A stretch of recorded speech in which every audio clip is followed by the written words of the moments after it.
Hey guys, Brett Legassi here for SportTalk.com. As promised, we're going to continue on with the position breakdown. Today we're going to do offensive line, rocking the offensive line jersey. No, it's not a Larry Tunsil jersey. It's actually a custom jersey my wife got me a couple years ago. However, I thought it was perfect since we're breaking down the offensive line, and I think it's awesome that Larry Tunsil wears the same number I did. It's cool. For me, anyway.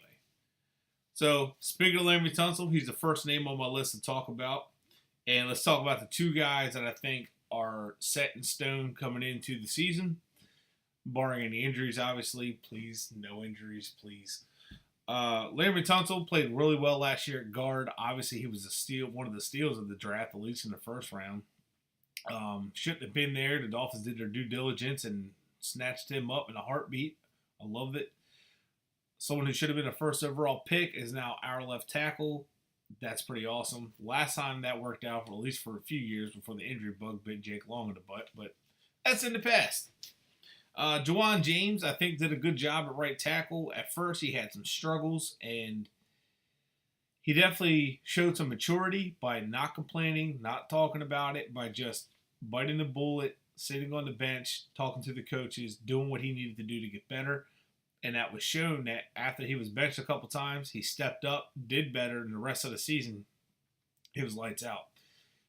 All right, well, maybe not lights out, but I think he did pretty good at right tackle, and he did grade out as the second best run blocker on the Dolphins. So that's saying something, being that the entire offensive line has struggled, and Juwan James is not known to be a run blocker. He's known better for his pass protection. So once he gets this offense down, I think he'll have it down now. I think he's going to show a lot better poise at right tackle. Tunsil really showed to be able to be an immediate star at left tackle last year. He immediately stepped in and did a great job for Brandon Albert, and I don't think we're going to miss a step there at left tackle. In fact, I think it's an upgrade at left tackle. But it's the interior that we're worried about. You know, the tackles seem to be solid. They're young, which is exciting. I mean, that's how you really build offensive line. You have your bookends. When they're young together, you can kind of piece in the middle. The center is still young and Pouncey. So let's say Pouncey's healthy. That's exciting to see two young bookends and a young center. That's really exciting. However, Pouncey, we're still questioning. However, he's the incumbent starter unless he's not healthy. That's just how that's going to be. So the first up, Craig Urbick. Very good depth guy. Could play guard, center. It doesn't matter. He can play both sides. Last year, he played pretty decent at center. I wouldn't say he was all that great. I say Pouncey is still obviously better. However, Urbick can at least fill in all those spots, at least the interior, and be a solid player. But I think he's more depth and veteran leadership than anything. Anthony Steen, I think he's depth backup. However, he did decent last year at center. But I really think he was more of an emergency play, the best they had left at center.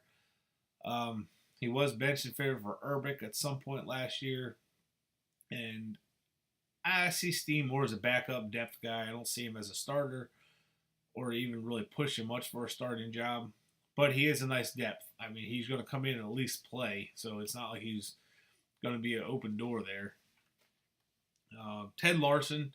I like that signing. It shows that they want to continue on with the versatility, just like I said with Craig Urbick. He has the ability to play all three spots. Well, so does Ted Larson. I think he's better at left guard and center, but Larson can play either one. And right now, I believe he's penciled in at the left guard spot, but that doesn't mean anything. Wait till the pads go on and the end of training camp. That's who the starters are going to be. But he can play, again, another versatile player that's a veteran. I do believe he will push for a starting job, and I do believe that he's capable of pushing all three spots, and I think he's going to compete. I think he's going to be a nice addition. Again, it doesn't have to be an all-pro caliber. You put him next to Tunsil, and it should be a pretty good pass protection line on that side. Then you have incumbent veteran leader Jamon Bushrod coming back at right guard. Right now, he's penciled in at right guard. He struggled last year. He's believe it or not, he's one of the worst guards on our team last year, our offensive lineman. However, that's a little unfair. It's his first year playing guard, and he's been a tackle, and we can't overlook his valuable. Where he is valuable is being a mentor to Larry Tunsil and Jawan James. Being that he played right and left guard for the Saints, he can actually step in and mentor both of them of how to play the position, a little bit of the nuances, what to expect from pass rushers, and how to counter some of the pass rush moves. You can't overlook that. The veteran leadership is something that sometimes is invaluable, and Jamon Bushrod brings that, and he also brings a year of experience at guard. So Bushrod can come back. He might even bounce back and have a solid year this year. And he didn't want to come back for anybody but the Dolphins. So that tells you that the Dolphins are in the right direction. And it sounds like he wants to work with that youth. So that I think it was actually pretty cool to have that going too. Again, versatile. See the theme here. Versatile at tackle, versatile guard, centers. All over the place. You have guys that can move around. So people always wonder, how do the Patriots lose a center or lose a linebacker or lose this and don't miss a beat? Well, first of all, coaching. It's phenomenal coaching there. Second of all, when you have versatile players that can move around and you put an emphasis on versatility, especially up front, you can move guys around and not miss a beat. And sure, you might take a minor step back, but you're still going to not really miss much at all. That's what it is, and they have to learn each other's jobs, and that's what this offensive line is going to do, just like the linebackers, which we'll get to in a couple different videos. Possibly the next video, the one after that, we'll see. But Isaac Asiata is a guy that the Dolphins drafted. I was ecstatic about. I thought it was a good pick. It was a low-risk pick with a very high reward if it works out. Hang on, I got the roster up here. Let's see, Asiata is listed at 6'3", 323, and he is a big 323. He's big, strong, nasty, and he's actually pretty quick for his size. The biggest thing for him is a knee injury, which they do suck. I'm actually dealing with one now. As well as his endurance. A lot of times he was wearing down towards the end of games, and it wasn't laziness. It was just his stamina wasn't there. So if they can really get him in shape to the point where he can be a guy that can maintain his nasty streak throughout the end of games, it can be big-time difference along the offensive line. If Pouncey can be the starting center and stay healthy, Asiata can play left guard, and whoever's at right guard would be Larson or Bushrod. That could be a young, nasty offensive line. Asiata could actually help Pouncey's injuries by the teams not being able to load up just on Pouncey. Asiata could take some of that load off of them. And against the Jets, the Bills, even the Patriots, that's 6 games right there that you're going to face a tough defensive line, especially with the Jets and Bills. They have tough defensive lines. So those front sevens are not going to be easy to block. And a guy like Asiata, if he's healthy, and it has his stamina and his work ethic is already there, but if his stamina is there, man, he can be a nasty offensive lineman, and all of a sudden the Dolphins are not going to be bullied around up front anymore like they have been in the past. That is something to keep an eye on. Then you got some guys that could make the roster to fill it out. I know Sam Young was the swing tackle last year, but look for Eric Smith, a rookie out of Virginia, to possibly push him out of that spot and possibly battle him for the swing tackle job. Avery Young and Jesse Davis are 2 second-year guys. Avery Young out of Auburn and Jesse Davis out of Idaho. 2 guys I like that I think can play swing tackle and might be pretty good. Jesse Davis and Eric Smith are my 2 favorites. I think that could honestly make the practice squad or the final 53 as depth.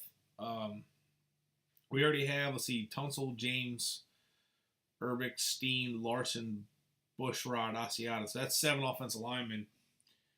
And then you have possibly Smith. Well, it's only going to be like 8 or 9 offensive linemen carried. I don't think it's going to be more than 7 or 8. So they're going to be battling for one job. So, and I think Eric Smith and Jesse Davis could push Sam Young out of it.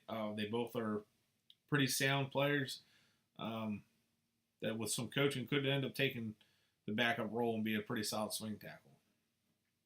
But overall, I think the offensive line is coming along. I think it's been a project in the making. Last year, they kicked it off right by bringing in some veterans like Jamon Bushrod, bringing in an undrafted guy, Anthony Steen. Forgot where he was the year before.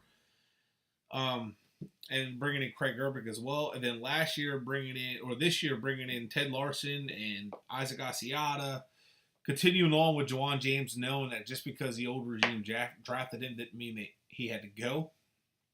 There's potential in him, and obviously Mike Pouncey, but being smart and being prepared with versatility in case Pouncey can't go with Ted Larson, Steen, and Urbic, that was just genius. And then drafting a guy like Asiata, who could play all three spots and even play center. That's honestly, it's just smart, intelligent to build the offensive line. I think the future of the offensive line is getting there.